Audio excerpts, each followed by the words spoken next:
I recently had an ectopic pregnancy, and I just wanted to share my story, share some of the symptoms I experienced. Ectopic pregnancies are really dangerous and can be fatal for the person that's pregnant. I really had no idea what an ectopic pregnancy was and the symptoms to look out for. I also want to share my experience with the methotrexate shot, which is the treatment used if you catch the ectopic pregnancy in time before your fallopian tube ruptures. And maybe this video can just help someone that's also gone through this not feel alone. It's a really scary, confusing, heartbreaking, and lonely feeling. I know I'm not the only one who has experienced this, and obviously not a club any of us wants to be a part of. First, an ectopic pregnancy is basically a pregnancy where the embryo implants outside of the uterus. From what I understand, there is a 0% survival rate for the baby, and if you don't treat this in time, as the embryo grows, could rupture your fallopian tube, which is usually where an ectopic pregnancy is. This took a month for us to find out. I found out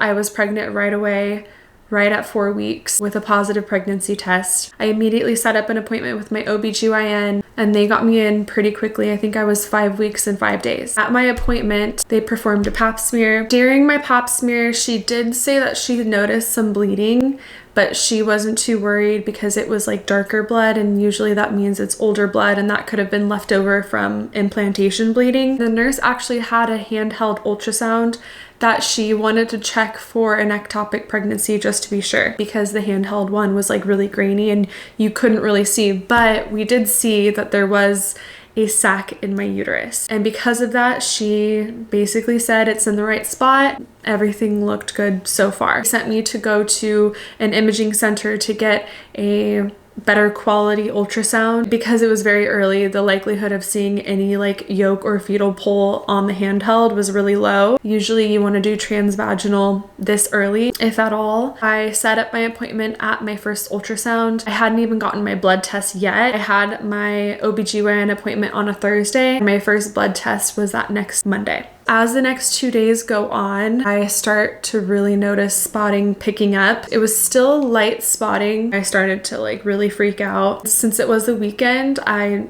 couldn't call my doctor's office. My only option was really to go into the emergency room. So I waited till Sunday, and Sunday is when I started passing what looked like clots. My first thought is I'm having a miscarriage. I call my doctor's like emergency hotline. They end up sending me to the emergency room to get checked out. I'm literally sitting in the emergency room for like 6 hours before I even see anyone. They take me to get a transvaginal ultrasound. I finally get my HCG results. They were 161. That's really, really low for a 6-week pregnancy. They did find a sac in my uterus. There was nothing in the sac, no yolk, no fetal pole. They said to give it a few more days, get another HCG test in 2 days to see if my numbers doubled. So I'm thinking I have a miscarriage at this point. They basically told me they're pretty sure it's a miscarriage just because my numbers are so low. The bleeding picks up, the cramping picks up. Reschedule my HCG to go on Tuesday. My HCG results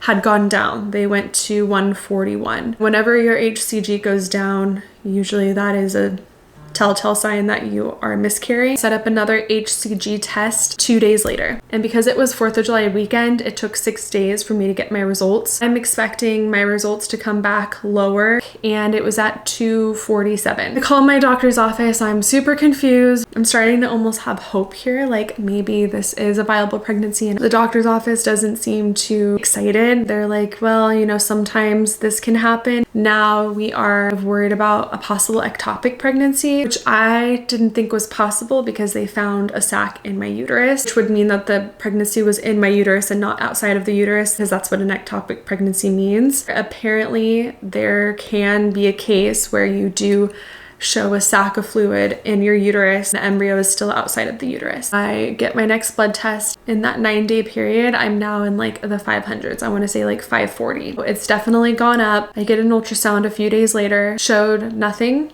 in my uterus. Whatever sac that was there before was completely gone. There was no leftover tissue. There was no nothing. They could not find the pregnancy, but my numbers kept rising. They're thinking it was probably in a fallopian tube, but sometimes it's hard to see. Ultrasounds don't always catch something like an ectopic pregnancy, depending on how small it is, it can be hard to see. They recommend I get a methotrexate shot, a chemotherapy drug that they use, stops the growth of like dividing and multiplying cells. I sleep on it. I get another HCG blood test. My levels rise again. I decide the safest thing for me is to get this shot. I think the heartbreaking thing with this treatment is that because the shot can stay in your system for up to 3 months, they don't want you to get pregnant for at least 3 to 6 months afterwards. That was kind of a shot in the heart, because when I thought I was miscarrying, you know, I think one of the things that kept me going is knowing that like we'd be able to try again. It felt like another loss was happening.